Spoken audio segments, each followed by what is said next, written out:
Chairperson of the National Council of Provinces, President of the Republic of South Africa,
Order, honorable members. Honorable members, there will now be an opportunity for silent prayer or meditation. As we do that, may we please acknowledge our fallen members of the armed forces in the Democratic Republic of Congo.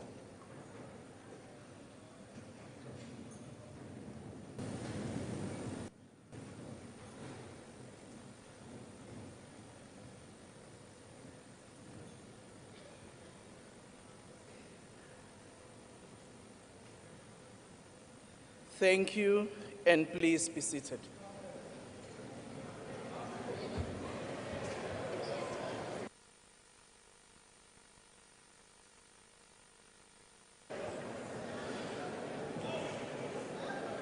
Order, honorable members.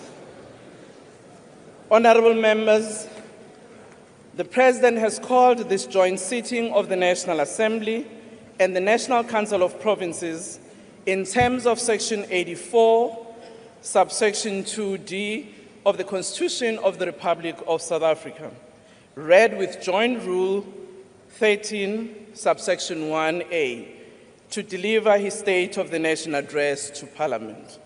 I now call on the Honorable the President to address the joint sitting.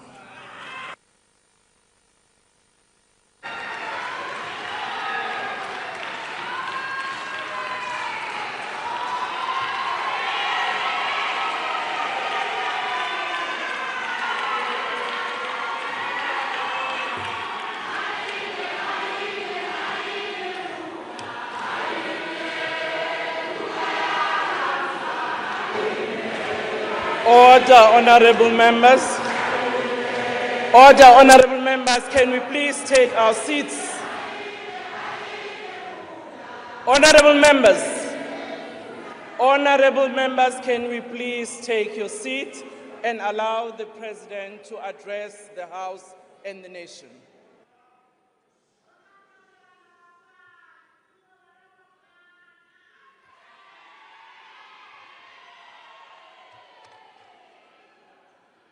Speaker of the National Assembly, Ms. Toko Didiza, Chairperson of the National Council of Provinces, Ms. Refilwe Ntshweni Tsipane, Deputy President of the Republic of South Africa, Paul Mashatile, Chief Justice of the Republic, Mandri Samaya, and Judges President, former President of the Republic, Mr. Thabo Mbeki, former President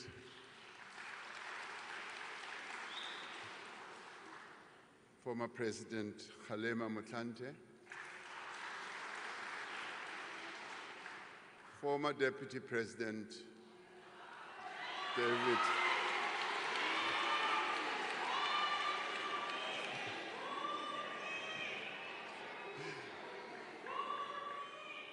David Mabuza, former Speaker of the National Assembly, Ms. Baleka Mbete,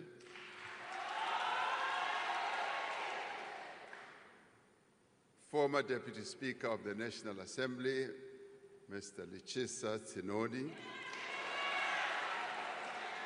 and former Chairperson of the National Council of Provinces, Mr. Amos Masondo,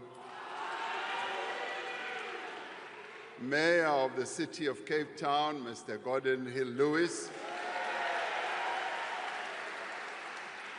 Dean of the Diplomatic Corps, regional deans, and heads of missions, members of parliament, and fellow South Africans. We gather here as we mourn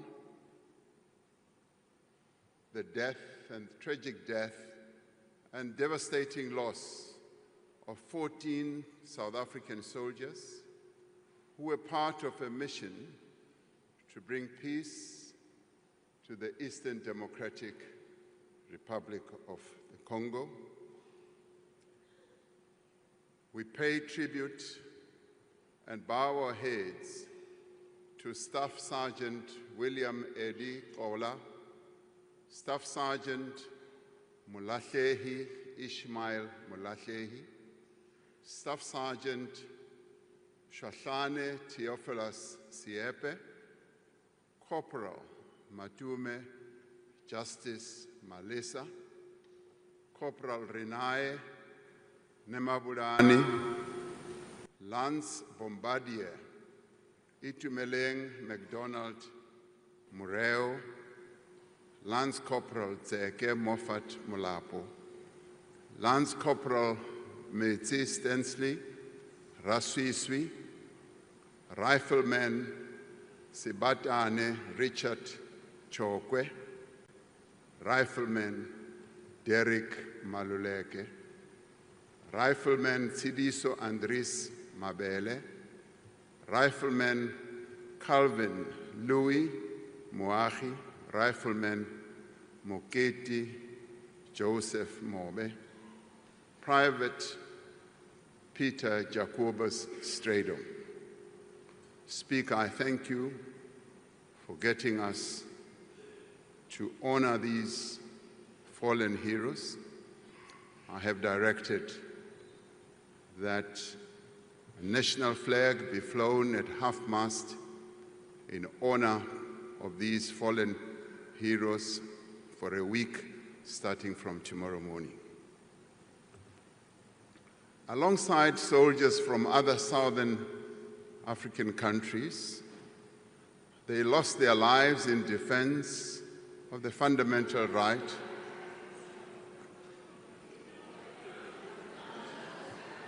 of the Congolese people to live in peace and security.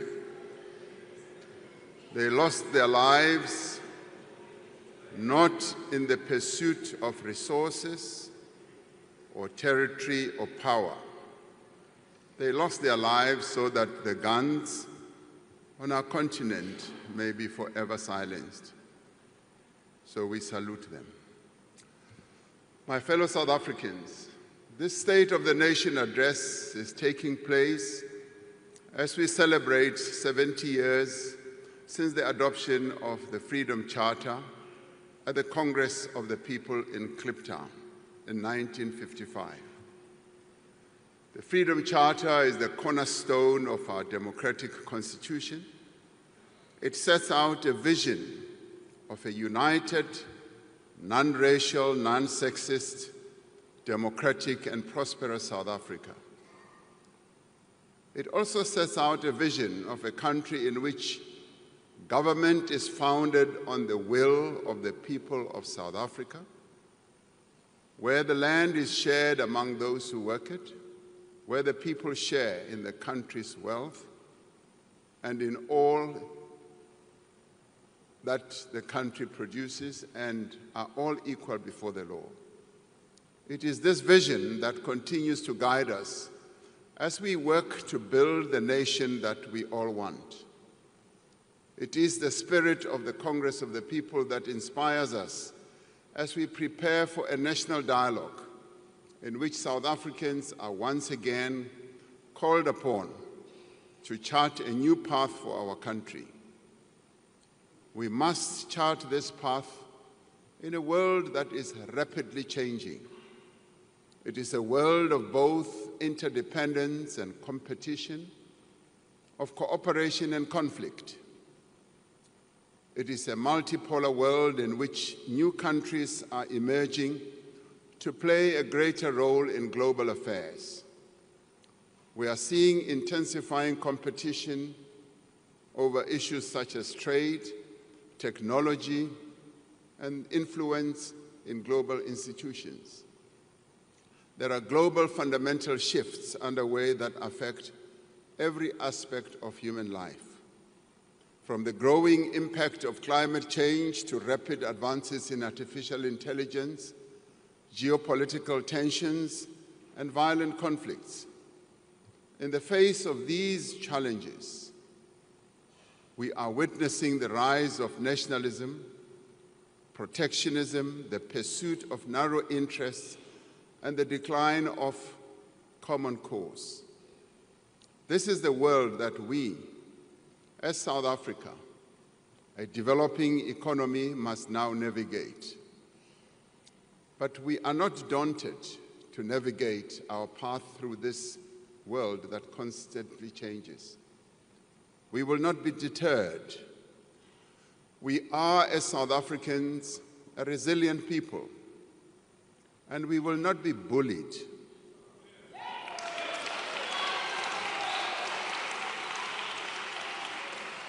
We will stand together as a united nation, and we will speak with one voice in defense of our national interests, our sovereignty, and our constitutional democracy. By standing true to our values, by harnessing our unique strengths and endowments, and by forging a common purpose, we can turn these trying circumstances to our advantage and propel our country forward. As South Africans, we stand for peace and justice. We stand for equality and solidarity. We stand for a non-racial future, and we stand for democracy and tolerance as well as compassion. We stand for equal rights for women, for persons with disability, and for members of the LGBTQIA+ community. We stand for our shared humanity, not for the survival of the fittest. So this evening, let us speak of the nation that we want. Let us speak of the future that we want to build. Let us speak of the work that we as South Africans must do, and the work that we are doing to build that nation and to build that future. We want a nation united in its diversity. At many difficult moments in our past, we found strength in working together towards a common goal. Through partnership, we brought peace and democracy to our country which was once troubled. We overcame apartheid, a crime against humanity that denied people their human rights, that deprived them of the land and livelihoods, that sought to strip them of their dignity, that humiliated them. Through partnership, we overcame a devastating pandemic and rebuilt our country in the wake of state capture as well. Together, we have built durable institutions that support our democracy, that protect our fundamental rights and promote the well-being of South Africans. We have built meaningful partnerships between government and business and labor and civil society and other social partners to drive growth and development. These stand as models of cooperation for the rest of the world. South Africans are continuing to work together to confront our country's challenges and build a nation that works for all.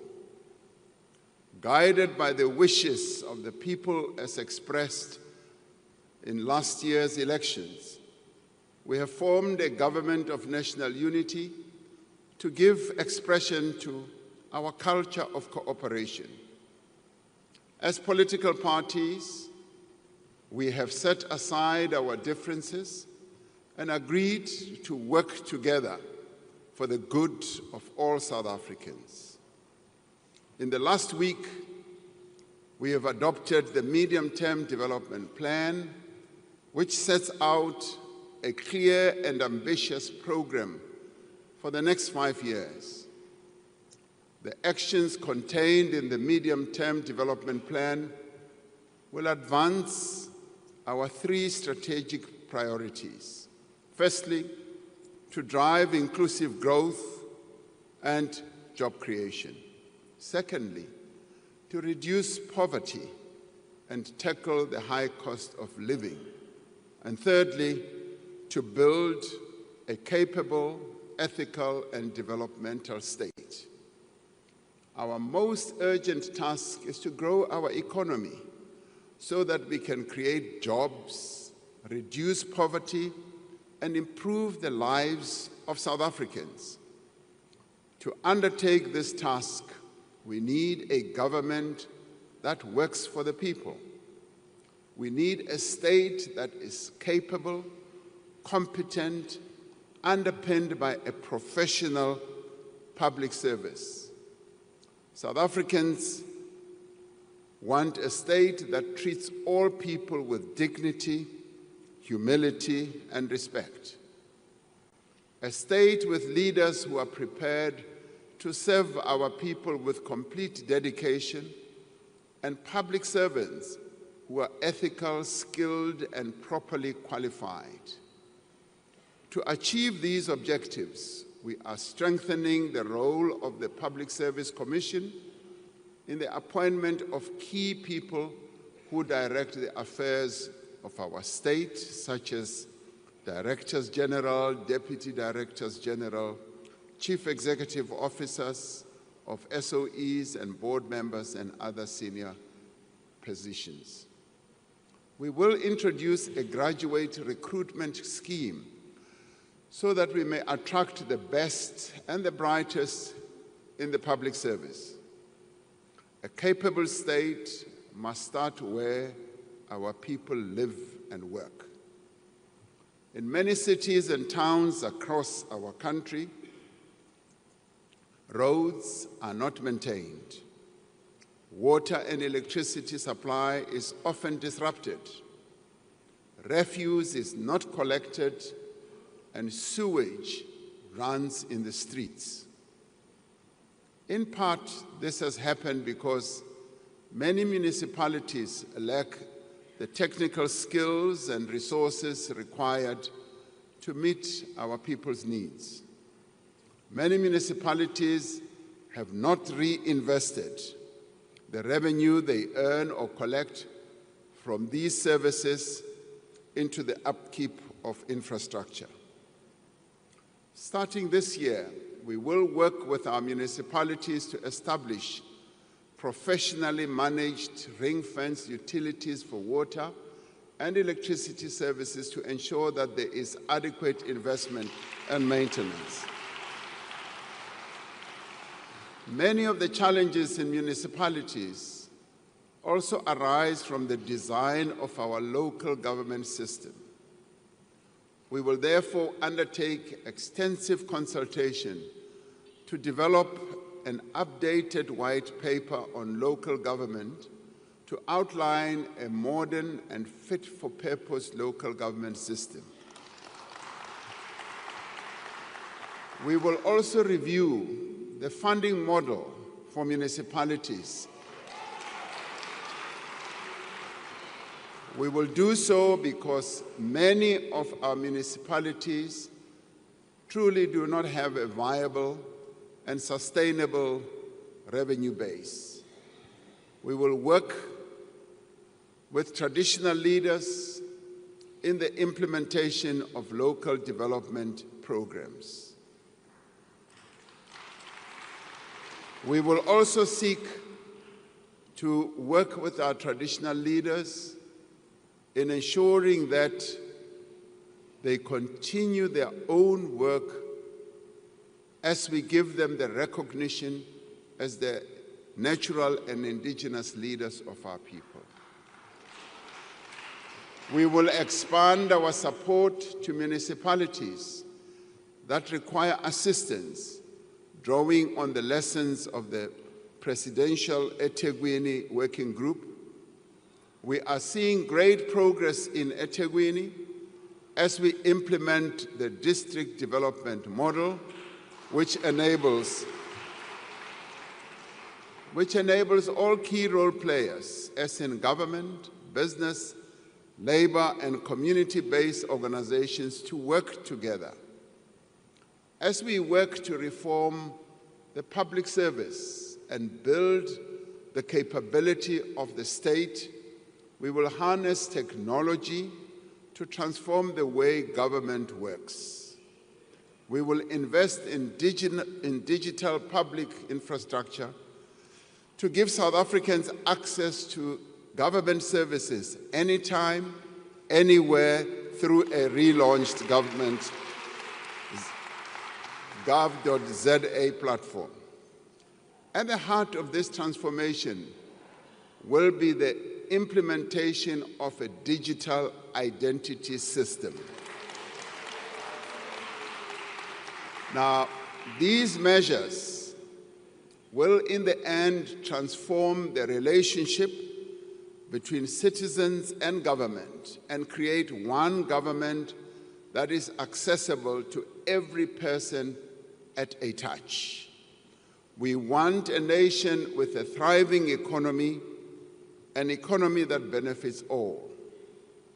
To create this virtuous cycle of investment, growth, and jobs, we must lift economic growth to above 3%. To achieve higher levels of economic growth, we are undertaking massive investment in new infrastructure while upgrading and maintaining the infrastructure that we have. We're developing innovative ways of funding infrastructure.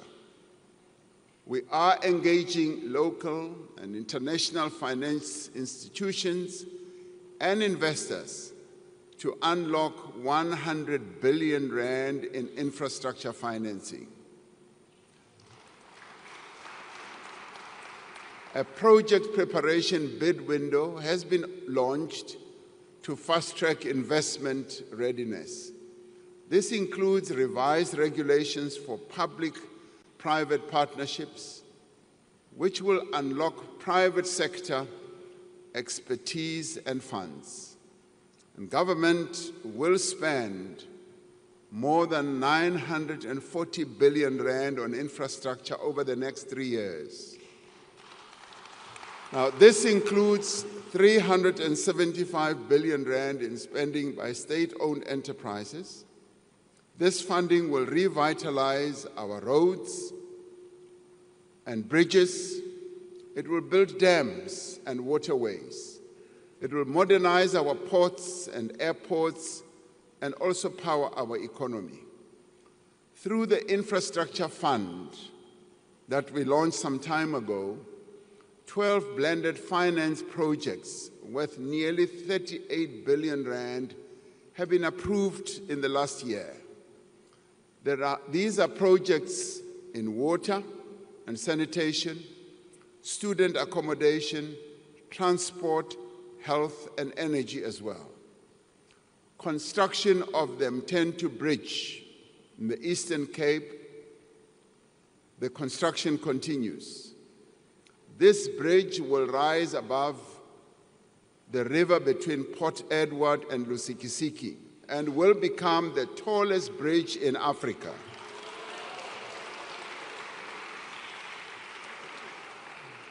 The Podihadi Dam in Lesotho will feed 490 million cubic liters of water a year from the Lesotho highlands into the Vaal River system, securing water supply to several provinces for years to come. Working with international partners, we are revitalizing small harbors, unlocking economic opportunities for coastal communities. We're also looking very closely at the harbor that we will build in the Northern Cape, in Bochubai, because that is going to be a game changer for the Northern Cape. We are steadily removing the obstacles to meaningful and faster growth. The economic reforms that we are implementing through Operation Vulindlela have created a new sense of optimism and confidence in our economy. Investors are looking at South Africa with much more interesting eyes as they see the reforms that we are implemented through Vulindlela. We have made progress in rebuilding and restructuring a number of our network industries. We are seeing positive results in the improvement of the functioning of our network industries as well as the investment opportunities that are opening up and are being taken up by investors, leading to job creation.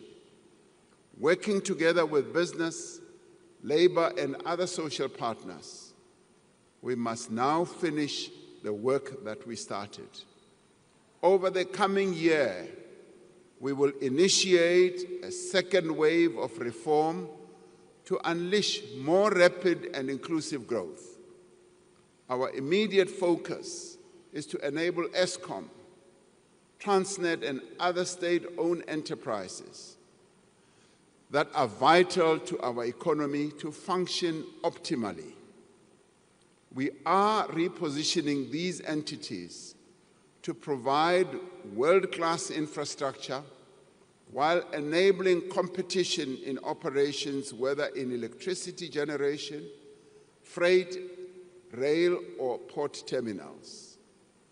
We continue with the fundamental reform of our state-owned enterprises to ensure that they can effectively fulfill their social and economic mandates.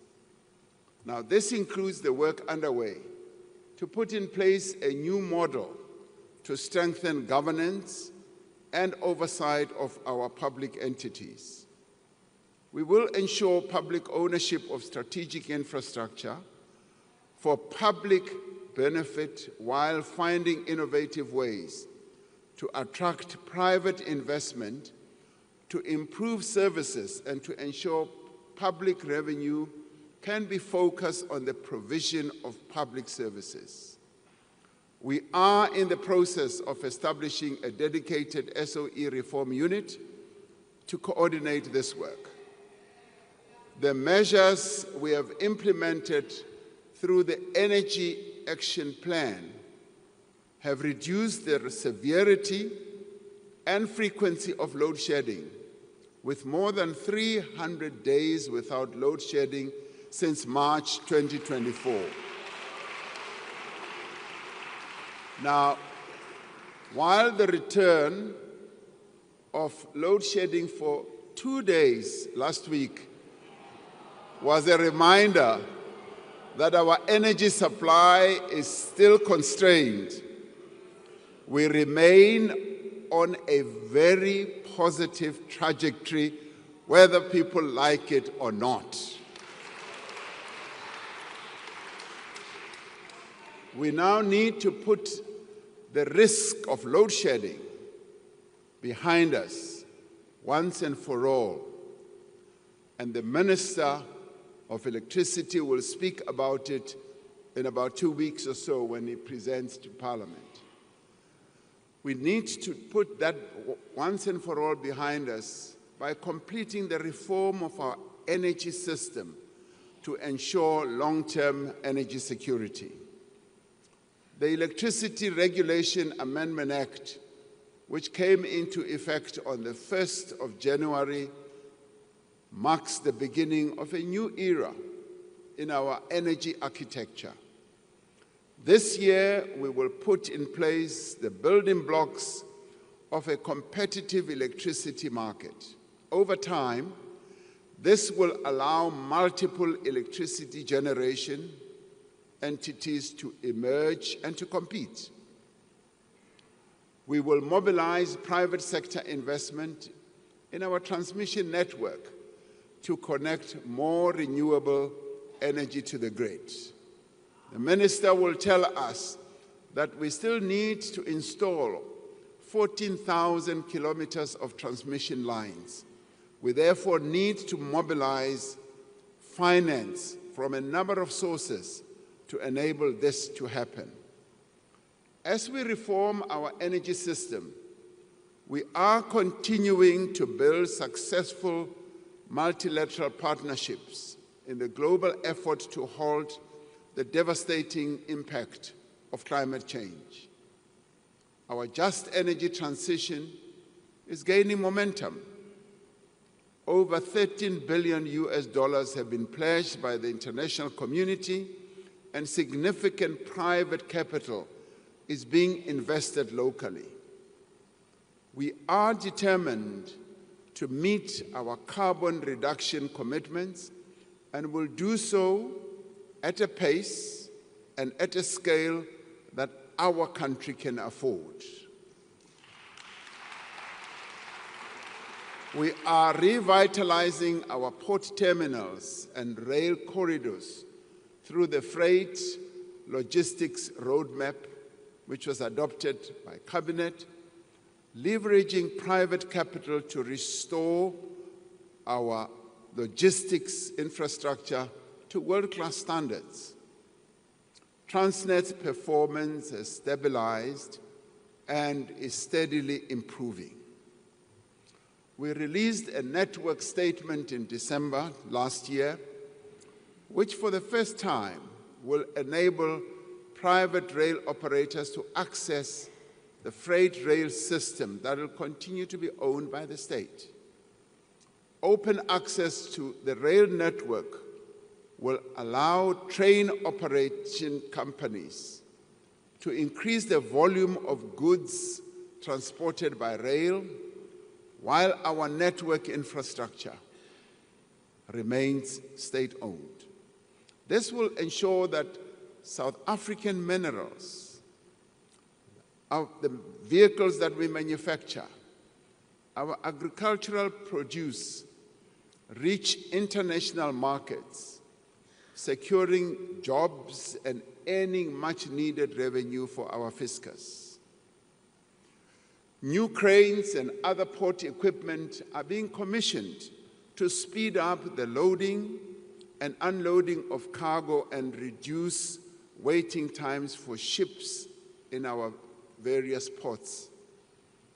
As we forge ahead with the reform agenda, an urgent priority is to ensure a secure and reliable supply of water across the country.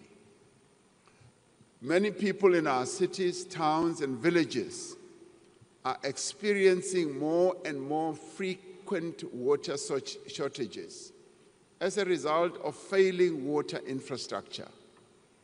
It is impossible to live without water, as we all know, and it is impossible for the economy to grow without water. We are therefore taking a series of decisive actions to resolve the water crisis, to enable our people to get water where they live, whether in townships or in the rural areas. We are investing heavily in expanding our water resources. Wherever one goes in our country, we often hear our citizens raising the issue of water continuously. So we are raising this issue to a much higher level. And like we did with electricity, I know and I am hopeful that we will resolve the water crisis that we have.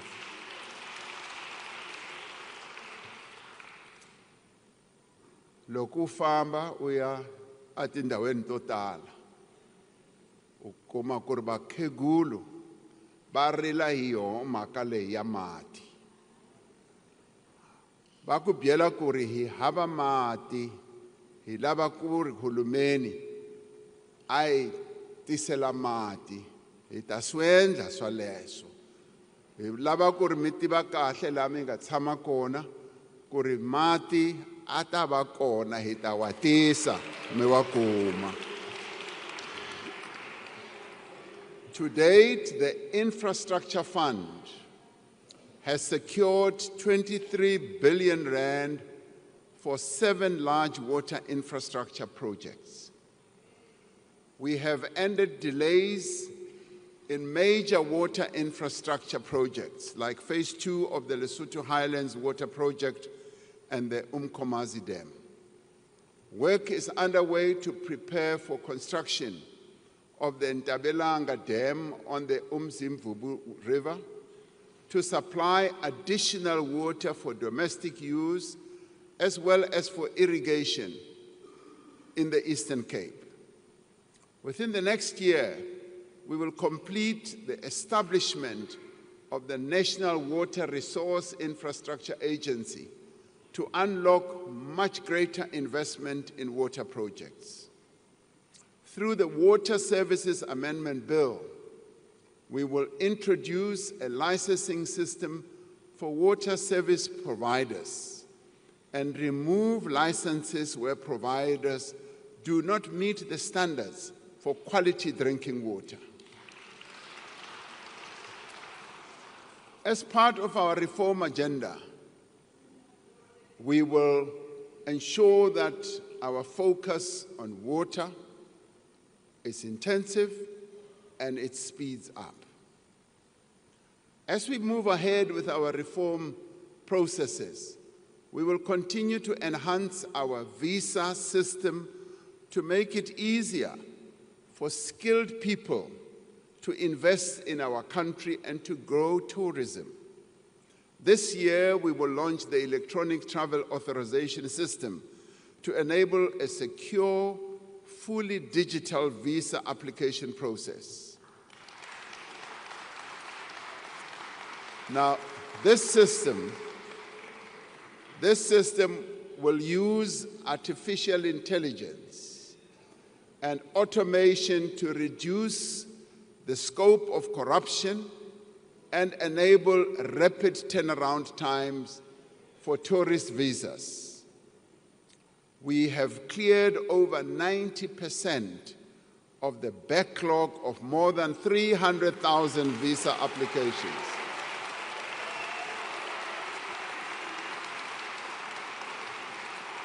Now, in many ways, these changes that are underway, these reforms that we're implementing, send a very strong message that South Africa is indeed open for business and tourism.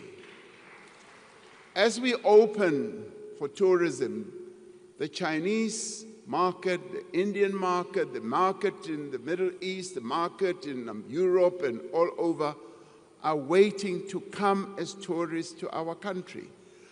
We want a nation in which prosperity and opportunity is shared by all. For many decades, our economy has been held back by the exclusion of the vast majority of South Africa's people. Black South Africans were deprived of land, of capital, of skills, and of opportunities. Our economy was starved of the potential that it has. And this is why we need to transform our economy and to make it more inclusive. That is why our focus is on empowering our people, on empowering women and persons with disabilities, because they were deliberately excluded from playing a role in the economy of their own country.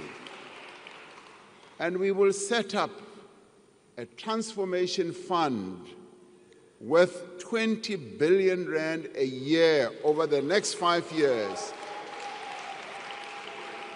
to fund Black-owned and small business enterprises.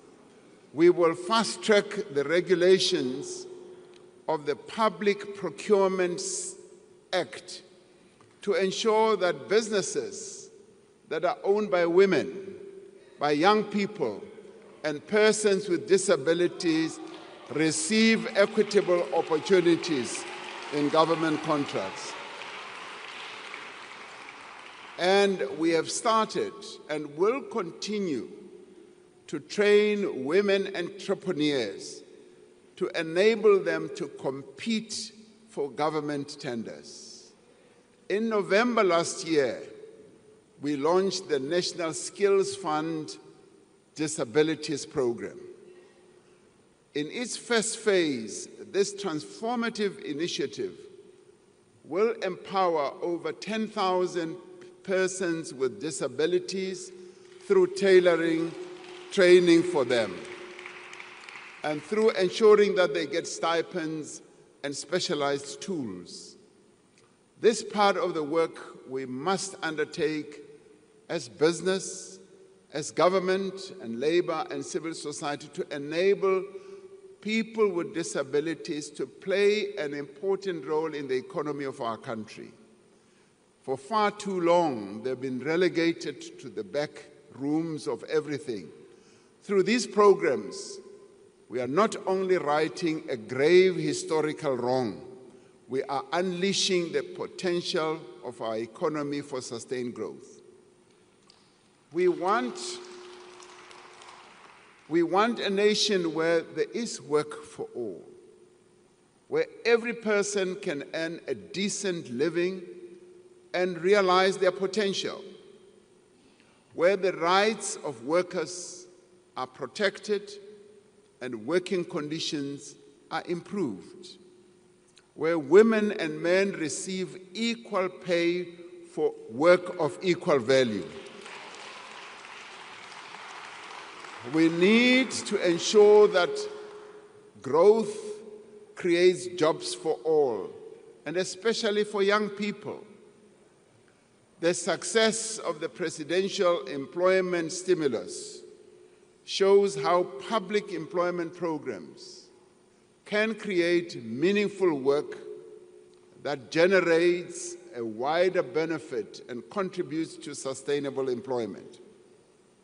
The employment stimulus that we introduced during the COVID period has created almost 2.2 million work and livelihood opportunities through innovative models that provide high-quality work to participants.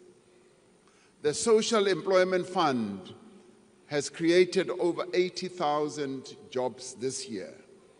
It has supported more than 12,000 participants to enter entrepreneurial activities. During the past year, young people secured 235,000 work opportunities through the National Pathway Management Network. And this is underpinned by the SA Youth Mobi platform. We now need to build on these innovative programs to create jobs for young people at ever greater scale. And to create jobs, we must leverage our unique strengths as well as our unrealized potential to build the industries of the future, as in green manufacturing, renewable energy, electrical vehicles, and the digital economy that is also driven by artificial intelligence. This year, we will finalize a modernized and comprehensive industrial policy that drives economic growth. We will achieve this ambition by focusing on the opportunities in localization, diversification, digitization, and decarbonization. We're working towards the full implementation of the African Continental Free Trade Area, which will tear down the barriers to trade on our continent. As the most industrialized economy on the African continent, we are positioning ourselves to be at the center of this new growing market. We are harnessing the sun and the wind to make our country a leader in renewable energy and green manufacturing. With an abundance of cheap green energy, we can produce products that are competitive anywhere in the world and create hundreds of thousands of new jobs in this process. We are making sustainable use of the rich abundance of the South African earth by supporting our farmers, improving our logistics network and rural supply chains, and opening new export markets for products that we grow or produce. We can significantly expand our agricultural sector. We want South Africa to be leading in the commercial production of products such as hemp and cannabis, a product that is so well known in the Eastern Cape and KZN, a product that our forebears have produced for generations and generations. We can add modern value to it and bring it to the shelves of the entire world. We are breathing new life into the mining industry, which remains one of our most important and valuable endowments. I often say that mining was the bedrock on which our economy was built, and it continues to be a sunrise industry. We are on track to implement a new, modern, and transparent mining rights system this year, which will unlock investment in exploration and production. We will put in place an enabling policy as well as a regulatory framework for critical minerals. By beneficiating these minerals here in South Africa, we can make use of the extraordinary wealth that lies beneath our soil for the benefit of our people.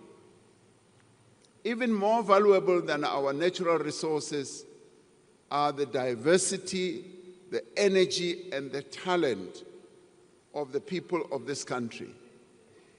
The services sector is now the largest part of our economy, ranging from financial services to retail, hospitality, tourism, and the burgeoning in creative industry. The tourism sector is growing rapidly, with close on to 9 million tourists having visited our country last year. One of the attractive sites in our country, which we want to see growing more and more, is Robben Island. I visited Robben Island on the 8th of January. And I got to hear that in a year they are now going to receive 300,000. They want to grow it to 500,000 visitors in a year. And most of these visitors are South Africans. So we will grow tourism through our visa reforms, through increasing the number of flights to key destinations, and through the marketing of our country as the best country to visit in the world. And we have also seen strong growth in digital services, as well as business process outsourcing, as well as data centers. As the need for data grows in the world, our country is seen as a reservoir of having data centers. And this is continuing to create jobs for young people. To support this growth, we are investing in skills development for the industries of the future. The Jobs Boost Fund has pioneered a new model that links funding for skills in demand for the successful placement and particularly employment of young people. We are expanding our support for small and medium enterprises and for the informal economy, which sustains millions of jobs as well as livelihoods across our country. This includes streamlining funding for small businesses, unlocking venture capital for high-growth startups, and developing a regulatory environment that enables rather than restricts informal enterprises. To build an innovative economy, the Department of Science and Technology and Innovation will establish an innovation fund to provide venture capital to tech startups that emerge from our higher education institutions. We are calling on business to use the SA Youth Mobi platform, which currently has some 4.5 million young people registered for their hiring purposes. We're calling on business to support the Youth Employment Service to scale up workplace experience opportunities over the coming year. We want a nation where no one goes hungry. For 30 years, since the dawn of democracy, we have worked together to reduce poverty. Today, our country spends around 60% of our national budget on the social wage, on health, on education, on social protection, community development, and public employment programs. More than 28 million unemployed and vulnerable people in our country receive social assistance. More than 10.5 million learners go to public schools where they do not have to pay fees. Last year, over 900,000 students from poor working-class backgrounds and poor families and working-class backgrounds received funding to study at universities and colleges. Now, through these programs, we are alleviating the worst effects of poverty. We are providing the means through which South Africans can rise above poverty that has been passed down from one generation to the next. But we have much to do, and much more work needs to be done to end poverty in our country. We must do much more to ensure that women in particular no longer face the hopeless task to feed and clothe their children. While government invests heavily to support poor and unemployed people, these programs are fragmented and sometimes they are difficult to access. We are therefore building an integrated system of support for poor and unemployed people. We are strengthening existing programs from job search support to public employment and making sure that together they provide people with pathways out of poverty. Rather than expecting those in need to approach several government agencies separately, a citizen should be able to go to one place to receive all the support that they need.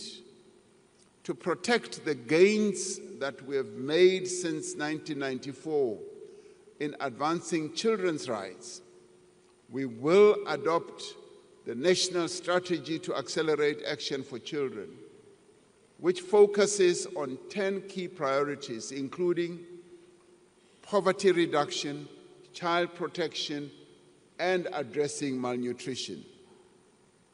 The Social Relief Distress Grant is an essential mechanism for alleviating extreme poverty. We will use this grant as a basis for the introduction of a more sustainable form of income support for unemployed people. Now, central to our efforts to end poverty and to develop our economy is to provide decent, quality education to every South African. We are immensely proud of the achievements of the matric class of 2024.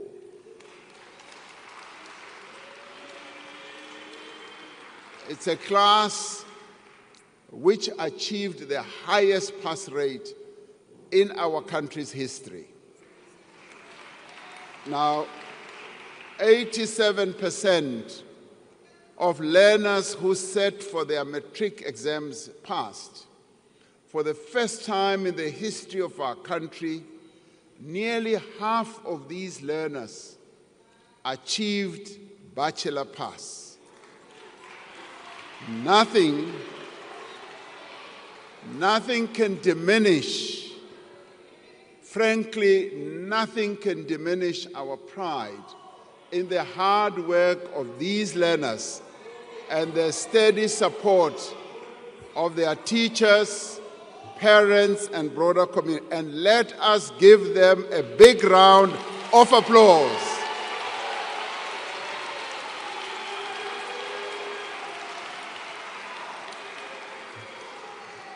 We should all be proud of the class of 2024. But our immediate focus is to expand access to early childhood development for every child. Now, this will be achieved through registering and formalizing existing ECD centers and ensuring that they have the facilities, the training, and material that they need to provide quality learning. We will focus on ensuring that every child can read for meaning in the foundation phase to set them up for success in later years.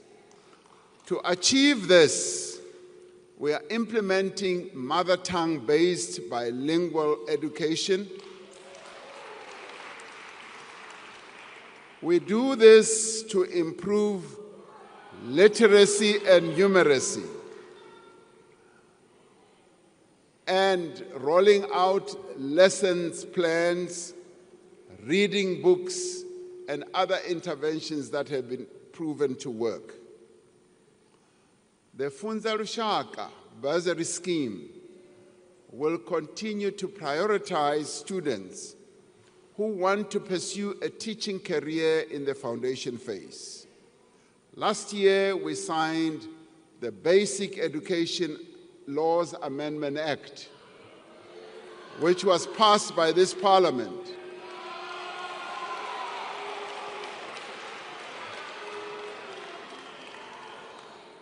Now, this act is pivotal for ensuring that education is accessible and is inclusive for all South Africans. This year, the Minister of Basic Education will introduce national policy, the norms and the standards and regulations to empower all partners in the basic education field to support the implementation of the Act.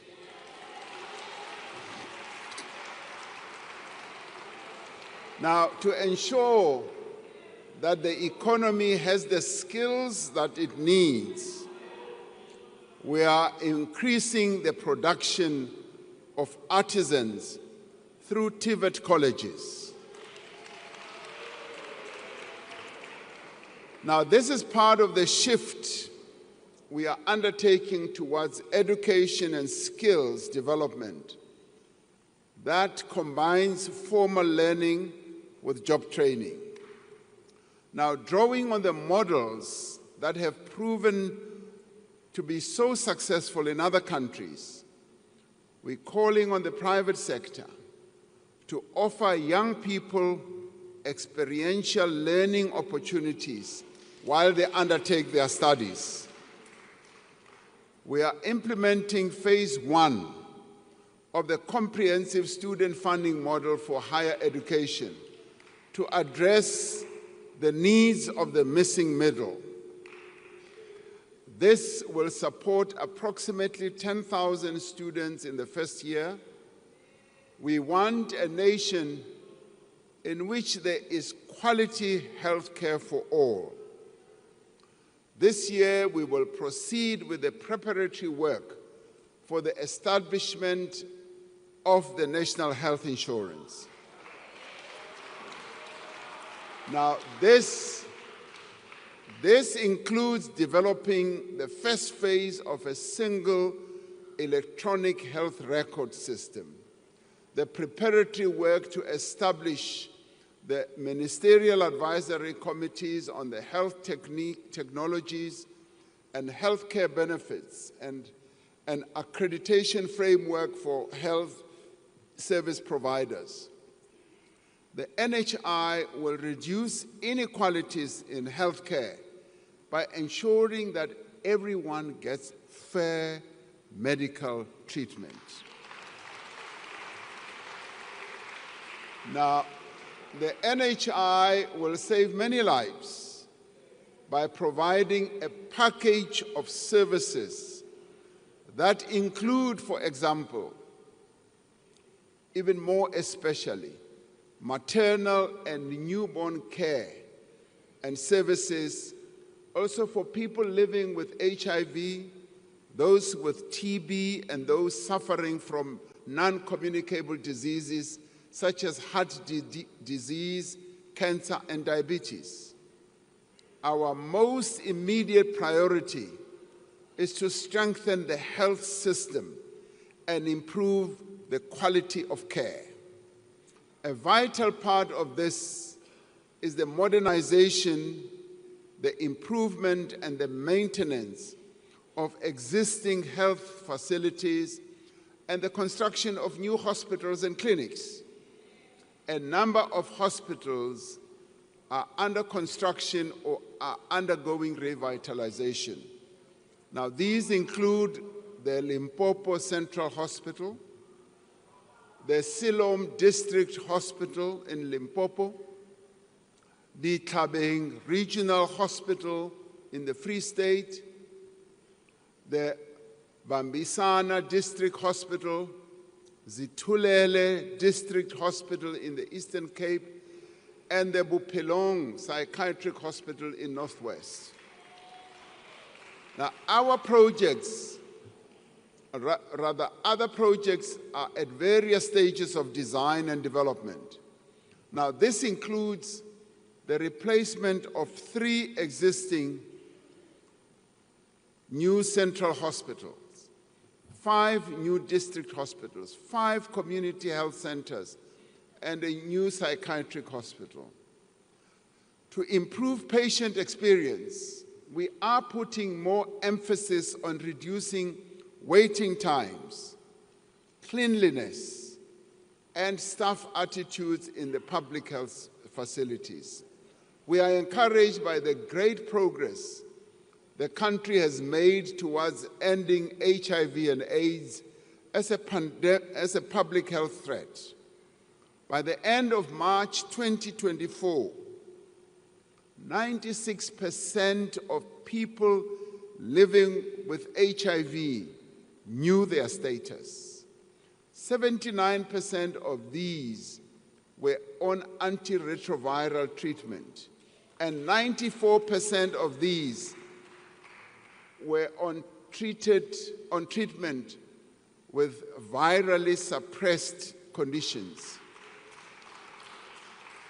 Now, to ensure that we reach the target of 95, 95, 95, which has been set by the World Health Organization, we will this year launch a massive campaign to look for an additional 1.1 million people who are not yet on treatment. We are concerned about the potential impact of the decision by the United States government to suspend some of its funding for HIV and TB programs in African countries for 90 days. Now, this funding that we get accounts for about 17% of our country's HIV spend. We have been able, over the years, to provide funding from our own resources, our own fiscus, for our HIV and TB programs. We are looking at various interventions to address the immediate needs and ensure the continuity of the essential services that we might lose if this funding does not come through. Now, to tackle inequality, we do need to undo apartheid special planning, which has scarred our country, our cities, and forced many people to live far away from areas of work and opportunity. We have delivered millions of housing opportunities since 1994, providing safety as well as dignity to poor households. Yet the practice of building housing developments on the periphery of urban centers has in many ways perpetuated inequality and urban sprawl. Going forward, we're going to build more housing in our city centers and closer to places of work and business. Now, we are redesigning our housing subsidies and directing more funding towards programs that enable people to buy or rent a home in an area of their choice. We will release more underutilized state properties for affordable housing development. And we are working with our provinces and metros, and I'm glad that a number of our premiers are here as well. We're working with them to reclaim buildings that have been hijacked in the city centers and repurpose them for public use. Now, we will provide 300,000 service stands to qualifying beneficiaries to enable housing development in well-planned, connected communities along key development corridors. We will clear the backlog of title deeds for subsidized housing, turning homes into household assets. And we will review land use, building, and other regulations to enable low-cost property development, including backyard housing. This represents a fundamental rethink of how the state delivers housing at scale while turning our cities into engines of growth and opportunity.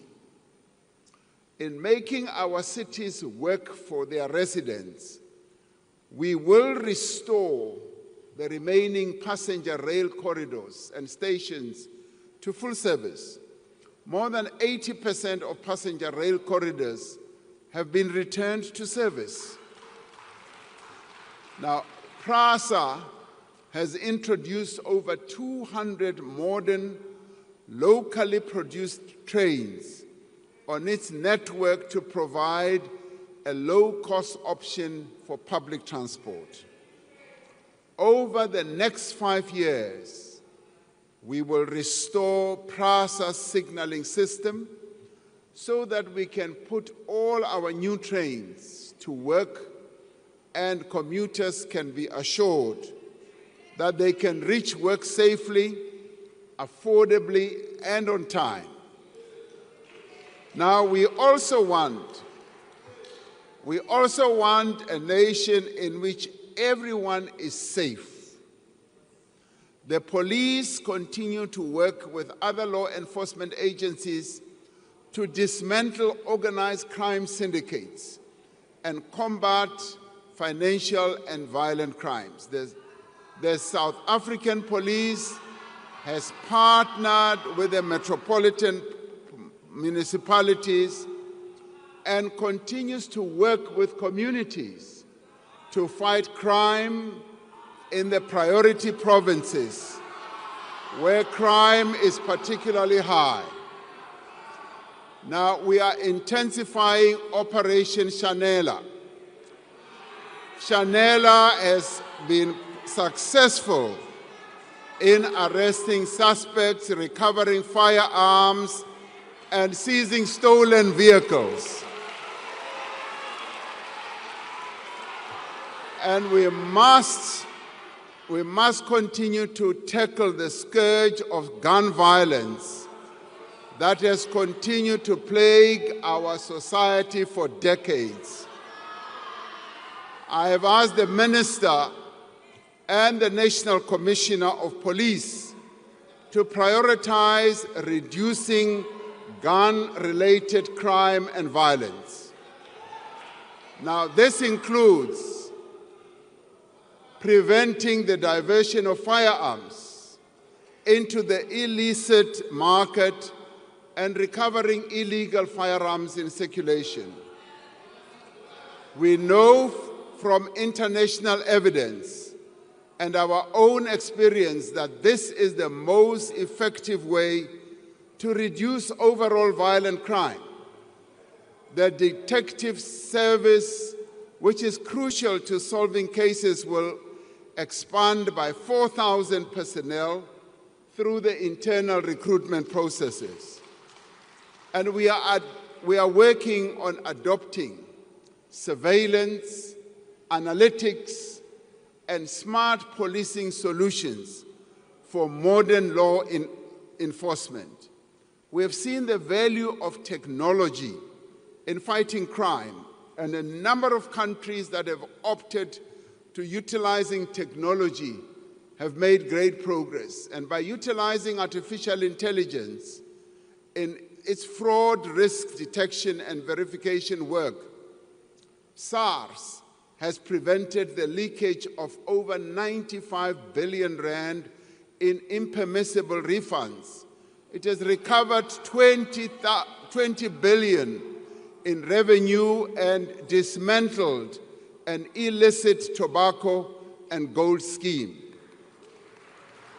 We continue to work across society to end the violence that is perpetrated against women. We have promulgated the National Council on Gender-Based Violence and Femicide Act, establishing a national structure to oversee a coordinated response to this crisis.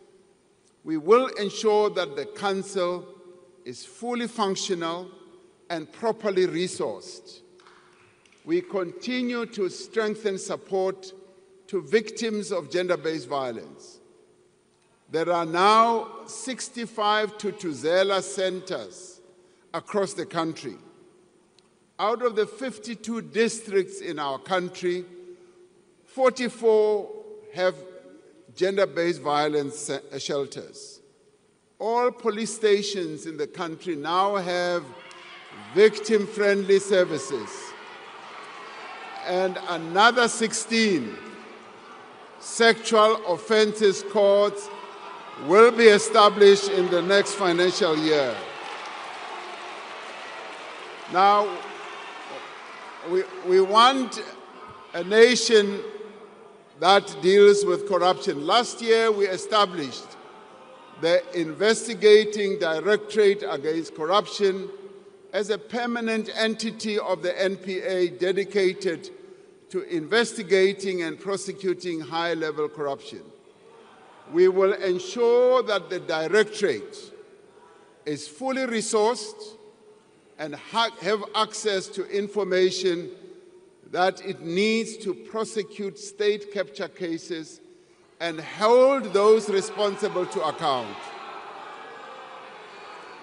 We are establishing a world-class digital forensic lab to support the investigation of complex corruption and financial crime. We are making steady progress in implementation of the recommendations of the State Capture Commission, including signing into law several legislative reforms. The Special Investigating Unit and Asset Forfeiture Unit report that over 10 billion rand has been recovered in state capture-related cases. Now, this year, the Department of Justice and Constitutional Department will report on the review of the Anti-Corruption Architecture, National Anti-Corruption Advisory Council. This is expected to streamline legislation to eradicate duplication of mandates and foster greater cooperation between law enforcement agencies. And we will finalize the whistleblower protection framework and introduce the Whistleblower Protections Bill in Parliament during this financial year. And this year, we will strengthen South Africa's system of dealing with terror financing and further legislative systems improvements. To secure our removal from the International Financial Action Task Force grey list, we have made significant progress in addressing the weaknesses that were identified in our law enforcement system, with 16 out of 22 action items fully addressed. We want a nation that is at peace with the world. We want to continue through our international relations to advance the well-being of the people of South Africa as we seek to advance the well-being of humanity. Now, we will work to strengthen our trade relations around the world and to leverage our strong and diverse global alliances to make our economy more resilient. The key pillars of our foreign policy remain the promotion of human rights, peace and friendship, and the strengthening of fair trade and investment ties with other countries. Now, these are the principles that guide our presidency of the G20 this year. We have chosen the theme of solidarity, equality, and sustainable development to underscore the need for cooperation and partnership amongst the countries of the world. For the first time in its history, the G20 is being hosted on the African continent. And this is particularly important following the admission of the African Union as a member of the G20. It is a great opportunity for us to place the needs of our continent and the rest of the global South more firmly on the international development agenda. Our G20 presidency is a valuable opportunity for South Africa to advance efforts towards greater global economic growth and sustainable development. Africa remains at the center of our foreign policy. We continue to work to strengthen the African Union, to support the achievement of peace, development, and economic integration on our continent. We know that our future prosperity is intricately linked and bound to the prosperity of the African continent. For South Africa to thrive, we must ensure that Africa does indeed thrive as well. And we must silence the guns on our continent. Now, since the advent of democracy, we've been instrumental in restoring stability in countries such as Côte d'Ivoire, Burundi, South Sudan, Lesotho. More recently, we've been part of the SADC peacekeeping mission in Mozambique that has brought relative calm and stability to the Cabo Delgado province. The presence of South African peacekeepers in the eastern DRC is testament to our continued commitment to peaceful resolution of one of the world's most intractable conflicts that has gone on for years and that has cost millions of lives and displaced many people. Now, we call on all parties to embrace the current diplomatic efforts to find a peaceful resolution, including honoring the Luanda process.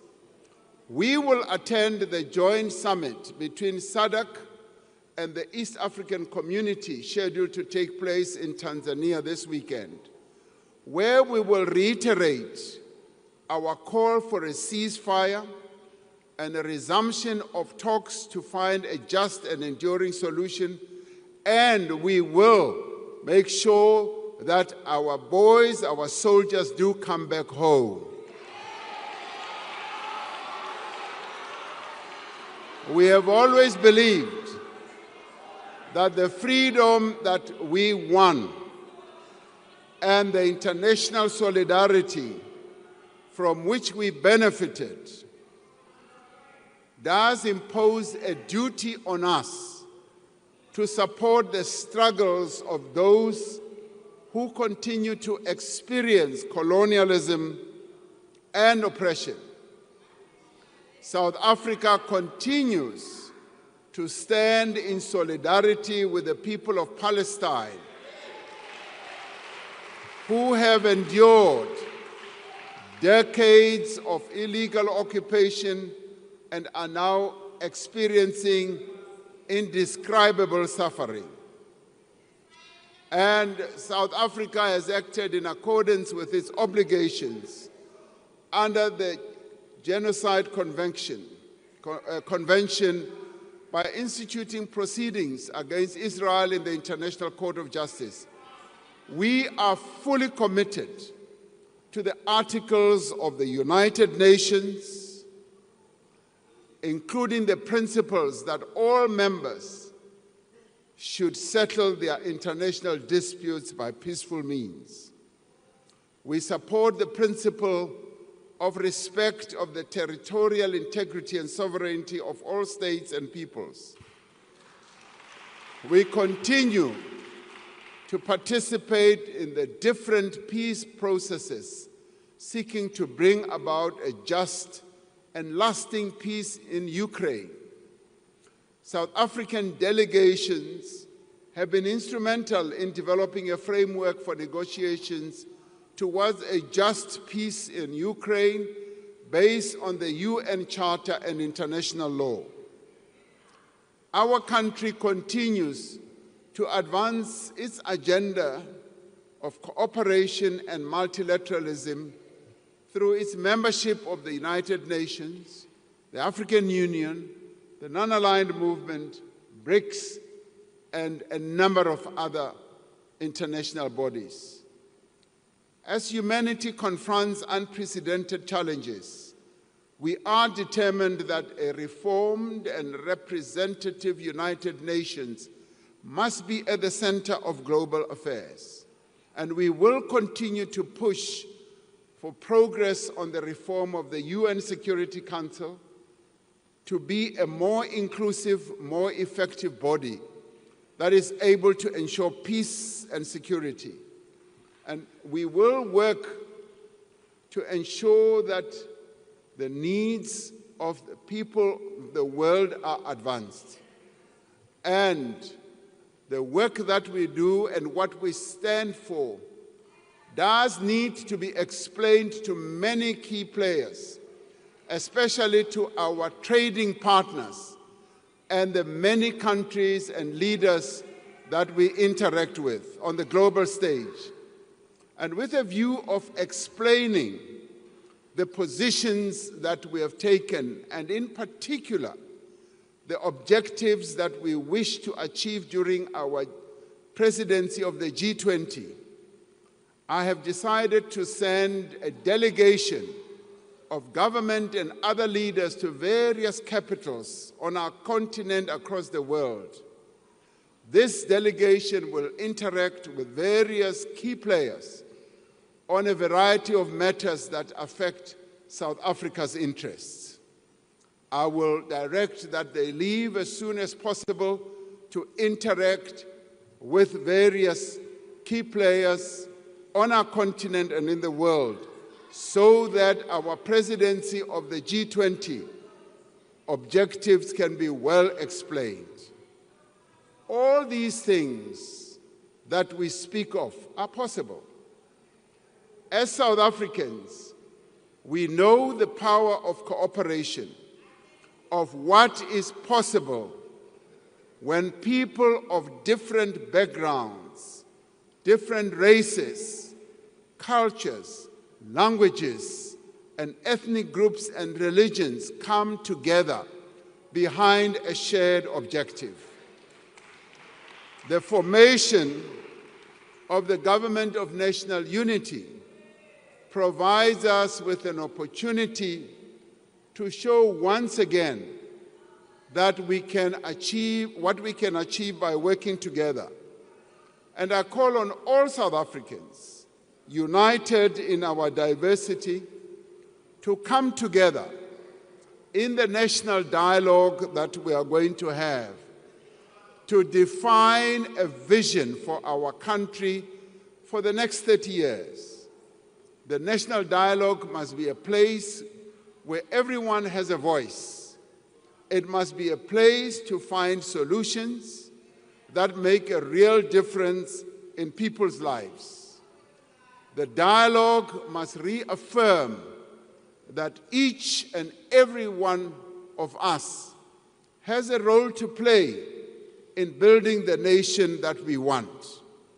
We must therefore be builders and not people who seek to destroy the future of South Africans.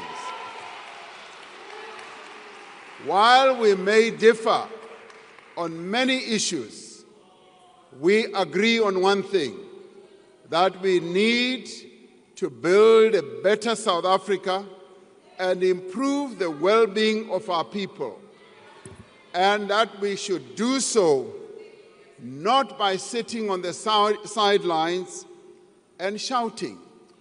We should be in the scrum working to develop the lives of our people. And so, as we enter the new era in the world and in our own country, let us speak of empathy, of compassion that we have for one another. Let us speak of the pride that we have of our country and all that we have achieved. Let us speak of the determination that won us freedom and drives us forward now to a better future. With this determination, we will work together to make this an era of growth, of progress and transformation. We will work together to build the nation that we want. And we will only be able to do it by working together and not by shouting together. And we will only be able to do it by ensuring that we as the leaders ensure that those who will come after us, our children and our great children, inherit a country that we have helped to build, not to destroy. Thank you very much.